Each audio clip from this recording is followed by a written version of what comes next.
Hubungan Prancis dan Iran memanas, ada apa? Ternyata ini penyebabnya.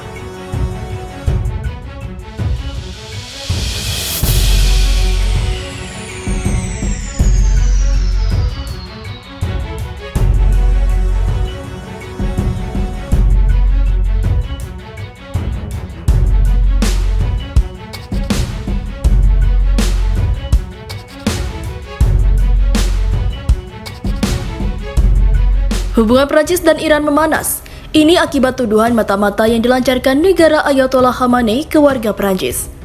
Kementerian Luar Negeri Prancis mengatakan tudingan spionase oleh Iran terhadap salah satu warganya tidak dapat dipahami. Dia sedang berlibur di Republik Islam itu, kata kementerian dikutip dari AFP. Benjamin Briere yang lahir pada 1985 ditangkap di Iran pada Mei 2020. Ia ditangkap karena diduga menerbangkan drone dan mengambil foto di daerah terlarang. Pasca tertangkap, jaksa Iran mengatakan Briere akan diadili karena dianggap melakukan spionase. Briere juga menghadapi tuduhan korupsi di bumi, yakni salah satu dakwaan paling parah di bawah hukum Iran, dan minum alkohol yang dapat dihukum dengan hukum cambuk. Dengan tuduhan spionase, seorang bisa dihukum mati di Iran. Briere yang ditahan di kota Mashhad di timur laut Iran juga didakwa dengan tuduhan propaganda melawan sistem yang bisa dikenai hukuman penjara hingga 3 bulan hingga 1 tahun. Pengacara Said Dekhan juga mewakili warga negara Prancis lainnya yang ditahan di Iran mengatakan kepada AFP bahwa penyelidikan telah selesai. Ia mengatakan penuntutan telah mengkonfirmasi dakwaan tersebut. Jaksa sedang mempersiapkan dakwaan dan mengirimkannya ke pengadilan revolusioner untuk kelanjutan proses peradilan, kata Dekhan. Pengumuman dakwaan datang beberapa hari setelah surat terbuka dari saudara perempuan Briere, Blandine Briere, diterbitkan oleh Minggu pada Prancis Le Point. Ia memohon kepada Presiden Emmanuel Macron untuk mendorong pembebasan saudara laki-lakinya. Dia mengatakan tuduhan itu tidak berdasar. Briere, ujarnya, telah menjadi alat negosiasi merujuk ke pembahasan nuklir yang dilakukan Iran dengan sejumlah kekuatan dunia, termasuk Prancis. Pada Maret lalu, seorang juru bicara Kementerian Luar Negeri Prancis mengatakan Briere mendapat manfaat dari dukungan konsuler. Kedutaan Prancis di Teheran telah melakukan kontak rutin dengannya. Sebenarnya, penangkapan orang asing di Iran, terutama warga negara ganda, naik 2 kali lipat sejak mantan Presiden Amerika Donald Trump pada tahun 2018 secara sepihak menarik Amerika dari kesepakatan nuklir dengan Iran dan menerapkan kembali sanksi keras terhadap Teheran. Rata-rata mereka sering dituduh melakukan spionase. Sejumlah negara dunia kini terlibat dalam negosiasi dengan Iran di Wina sejak April. Ia mencoba dan juga menghidupkan kembali kesepakatan nuklir. Tujuannya adalah untuk mengembalikan Washington yang kini dipimpin oleh Joe Biden ke perjanjian, lalu mencabut sanksi terhadap Teheran dan membuat negeri itu patuh lagi kesepakatan pengembangan nuklir semula.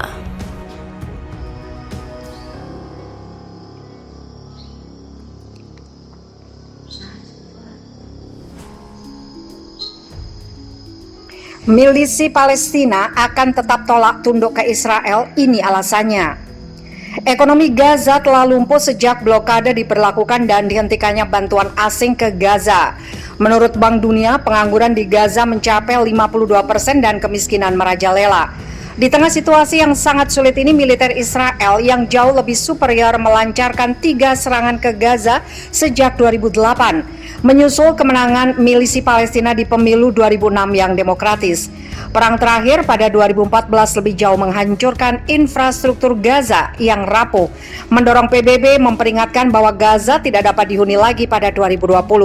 Milisi Palestina dan Jihad Islam yang mendominasi jalur Gaza memang tidak mau tunduk dan bergabung dengan otoritas Palestina di bawah Presiden Mahmud Abbas dari Fatah yang memerintah tepi barat, walaupun berbagai negara Arab, terutama Mesir dan Arab Saudi, telah berulang kali mengusahakan rekonsiliasi di antara mereka.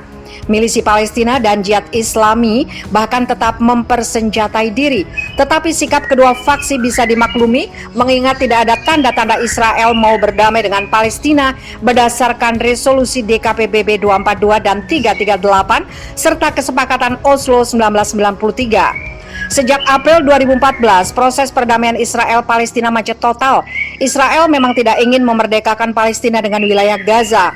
tepi barat dan Yerusalem Timur sebagai ibu kota Palestina merdeka, dan posisi Israel didukung Amerika Serikat.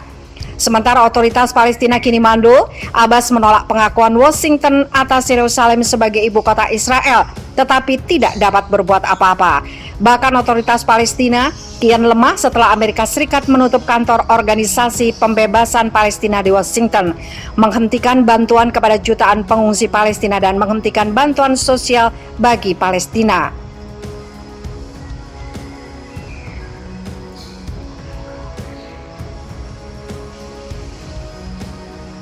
Dalam situasi seperti ini tidak masuk akal mengharapkan milisi Palestina dan Jihad Islam tunduk pada sikap otoritas Palestina dan Israel. Pembangkangan milisi Palestina dan Jihad Islami atas kesepakatan Oslo juga bisa dimengerti. Kesepakatan itu merupakan tipu muslihat Israel untuk menguburkan cita-cita Palestina memiliki negara merdeka. Kesepakatan mengharuskan otoritas Palestina menjaga keamanan di kantong-kantong Palestina di tepi barat yang dikontrolnya. Kewajiban ini kalau diikuti dengan ketaatan Israel pada kesepakatan masuk akal. Faktanya, Abbas harus merepresi warga Palestina yang menyuarakan aspirasi terkait penindasan Israel. Kenyataan ini membuat milisi Palestina dan Jihad Islami tetap memegang senjata untuk mencegah tentara Israel sesuka hati masuk ke pemukiman Palestina untuk menangkap atau membunuh warga yang dicurigai melanggar norma yang ditetapkan Israel. Juga untuk memiliki posisi tawar vis-a-vis Israel. Disayangkan Amerika Serikat tetap mendukung dan melindungi Israel lepas dari apapun yang dilakukan terhadap Palestina. Sikap Amerika Serikat inilah yang membuat masalah Palestina menggantung sampai sekarang walaupun telah berusia seabad. Milisi Palestina dan Jihad Islami yang bersenjatakan rudal rakitan yang lemah ditetapkan sebagai kelompok perusuh karena melawan Israel. Israel yang melakukan terorisme negara secara terang-terangan dan menerapkan politik apartheid terhadap Palestina dianggap wajar karena dikatakan hanya membela diri demi mempertahankan negara demokratis. Ini indoktrinisasi Amerika Serikat dan Israel. Dalam bukunya Pirates dan Emperors Noam Chomsky mengecam Amerika Serikat dan Israel sebagai negara teroris utama di dunia dalam perang saat ini. Pasti Israel akan membunuh lebih banyak orang Palestina dan menghancurkan Gaza lebih jauh. Namun itu tidak akan membuat perlawanan Palestina berhenti. Gaza dan tepi barat hanya akan tenang kalau hak-hak fundamental Palestina ditegakkan.